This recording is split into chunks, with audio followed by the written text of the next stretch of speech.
que la paix, dans la mesure du possible, soit sur chacun d'entre vous. Mandat d'arrêt international. Mandat d'arrêt international. Quelle erreur stratégique, monumentale et fondamentale du camp néocolonial, qui, encore une fois, a visiblement quelques coups de retard, pensant naïvement que leur mandat d'arrêt aura une incidence sur ma personne, comme si nous n'avions pas déjà pris, depuis un certain temps, nos précautions dans ce combat géopolitique que nous menons contre les esclaves dociles de la plantation néocoloniale, néolibérale. Alors, il est important déjà de contextualiser la situation, sans quoi personne ne comprendra de quoi il en retourne. Je suis issu d'un pays qui se nomme le Bénin. Pays qui, depuis 2016, a été pris en otage par un prédateur économique absolu, qui dirigeait déjà économiquement le pays depuis très longtemps, car il s'était accaparé toutes les ressources de l'État, pendant que la majorité de la population vivait déjà dans des difficultés. Quand il a accédé au pouvoir, il est rentré dans une démarche de vendetta. N'oubliez pas que lui-même avait subi et vécu un mandat d'arrêt international en octobre 2012 pour tentative de coup d'État contre le président de l'époque, Yahya Boni, d'accord, et tentative d'empoisonnement et d'assassinat contre ce même président. Quand il est arrivé au pouvoir en 2016, Patrice Talon est rentré dans une vendetta politique et dans une accentuation du processus de spoliation des ressources de l'État, de prédation économique absolue, d'injustice sociale qu'il a érigée en religion, d'exclusion systématique de toute force d'opposition des scrutins majeurs aux élections. Au présidentiel, depuis que Talon a pris le pouvoir, il n'a jamais accepté que l'opposition puisse se présenter. C'est très important que l'on puisse quand même le rappeler. Patrice Talon a fait assassiner en 2019 et 2021 des centaines, plusieurs centaines de Béninois qui ne demandaient qu'une chose, le droit de pouvoir voter pour qui ils voulaient et non pas pour des candidats que le président Talon leur imposait. Parce que le peuple béninois souffre dans cette injustice sociale. Alors Talon, un petit peu comme le dirigeant d'une boîte, c'est d'ailleurs comme ça qu'il fonctionne avec son pays, c'est quelqu'un qui présente une belle vitrine à l'extérieur, pendant qu'à l'intérieur, il persécute ses employés. Un petit peu comme les employés des grandes multinationales occidentales, qui sont souvent des Philippins ou des Africains ou des gens qui vivent dans une précarité extrême, et à l'extérieur, on vous vend des beaux produits, on vous dit que tout va bien. C'est exactement la même chose avec le Bénin. Il ne vit pas et il ne considère pas, il ne dirige pas le Bénin comme un président qui protège ses concitoyens.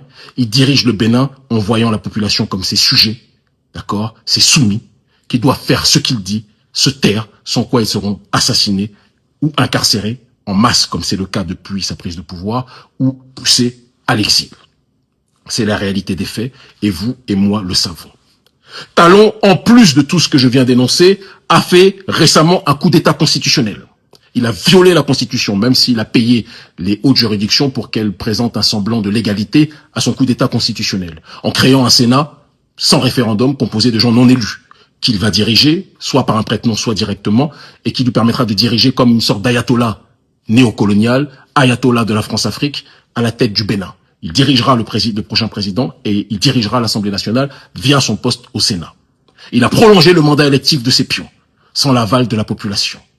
Et il accentue le processus plus que jamais d'injustice sociale en étant désormais dans une logique de, comment dirais-je, d'expression ostentatoire de leur richesse pendant que la majorité de la population vit dans la précarité économique, la précarité sociale et la précarité politique. Il a interdit les manifestations de la population. Plus de manifestations syndicales ne sont autorisées, sauf quelques-unes par exception si elles sont dirigées par des gens du camp Talon. Et vous pensez que quand vous agissez de cette façon, depuis bientôt 10 ans, qu'est-ce qui va se passer au sein de la population? Il y a un proverbe qui dit que celui qui engendre un coup d'État constitutionnel connaîtra en récolte un coup d'État militaire. C'est exactement ce qui s'est passé le 7 décembre. Vous avez poussé, président Talon, le bouchon beaucoup trop loin.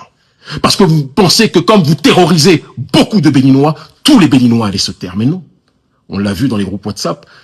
Utilisation record de WhatsApp le matin 7 décembre du coup d'État. La majorité des Béninois pleuraient à chaudes larmes de joie, et vous le savez, du coup d'État qu'il pensait réussir. Et lorsque Emmanuel Macron vous a sauvé en vous tirant par le caleçon, votre maître, ce même Macron que nous combattons, que nous avons réussi à chasser de différents endroits et que nous chasserons du Bénin prochainement, c'est une promesse que je vous fais en même temps qu'on vous chassera vous, ce Macron, en vous sauvant, a fait en sorte que, justement, l'opération de restauration de l'État qui a été opérée par le militaire, le colonel Tigri, a échoué. Mais je vous l'ai dit lors de ma dernière allocution, que si vous ne vous remettez pas en question, si vous ne rentrez pas dans une logique d'introspection, si vous ne convoquez pas des assises nationales, parce que quand tant de gens dans votre pays sont en colère vis-à-vis de vous, on arrive à vous haïr face à l'injustice sociale qui est devenue une religion que vous appliquez au Bénin. L'injustice sociale, tous les privilèges pour votre petite caste qui vit la vie de rêve au Bénin, à Cotonou, qui vit une vie de Miami, comme ils aiment le dire dans les réseaux sociaux, pendant que la majorité de la population, elle, n'arrive pas à joindre les deux bouts. Vous parlez tout le temps de croissance à l'extérieur. Oui, il y a une croissance, entre guillemets, économique, via différents truquements que le professeur Mamadou Koulibaly explique très bien en ce qui vous concerne.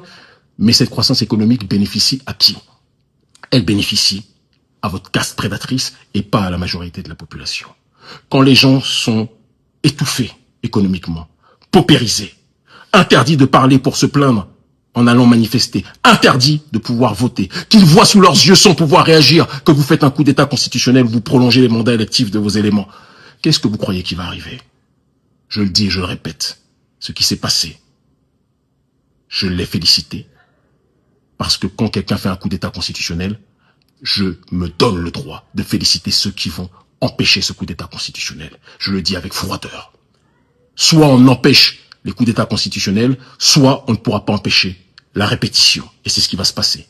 Des coups d'état militaires, qui sont en réalité des opérations de restauration de l'État dans ce cadre-là.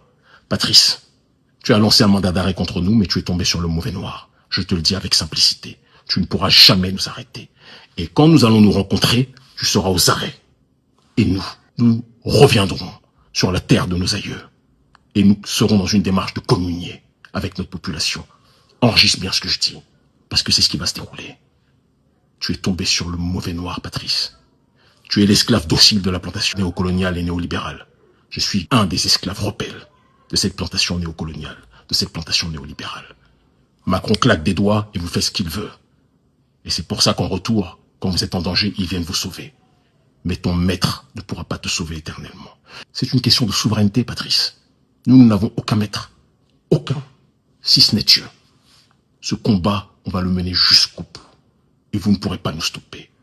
Par amour de notre peuple, en l'honneur de nos aïeux méritants, et par soumission à la rectitude, à la justice, dimension dans laquelle nous sommes installés depuis longtemps, nous irons au bout de ce combat.